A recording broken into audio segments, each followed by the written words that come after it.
नमस्कार मित्रांनो, जी फार्मर या यूट्यूब चॅनलवर तुम्हा सर्वांचे हार्दिक स्वागत। तर नमस्कार मित्रांनो, तर आजपासून महाराष्ट्रात नाशिक, पुणे, सातारा, सांगली, अहमदनगर जिल्ह्यात हलक्या स्वरूपाचा पाऊस पडण्याची शक्यता आहे। तर विदर्भात पावसाचा येलो अलर्ट दिला आहे।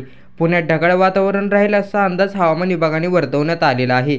तर पर्यंत रोजी घाट असणाऱ्या भागात तुरळक ठिकाणी मुसळधार पाऊस पडेल असा अंदाज हवामान विभागाने वर्तवण्यात आलेला आहे। दरम्यान वातावरणामध्ये मोठा बदल होऊन महाराष्ट्र राज्यामध्ये मान्सून पूर्व पावसाचा अंदाज वारे देखील पाहायला मिळणार आहेत। पुढील महिन्यात हवामानात होणाऱ्या बदलांच्या अनुसाराने पिकांच्या संरक्षणाबाबत काळजी घ्यावी लागणार आहे।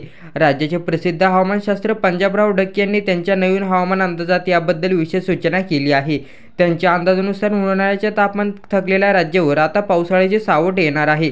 या बदललेल्या हवामानामुळे शेतकऱ्यांना आपल्या पिकांची काळजी घ्यावी लागणार आहे।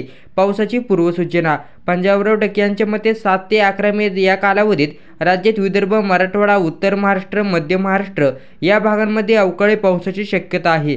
या पावसाबरोबरच वादळी वाऱ्यांची शक्यता असून विजांच्या कडकडाटासह गारपिटीचा धोकाही टाळता येणार नाही।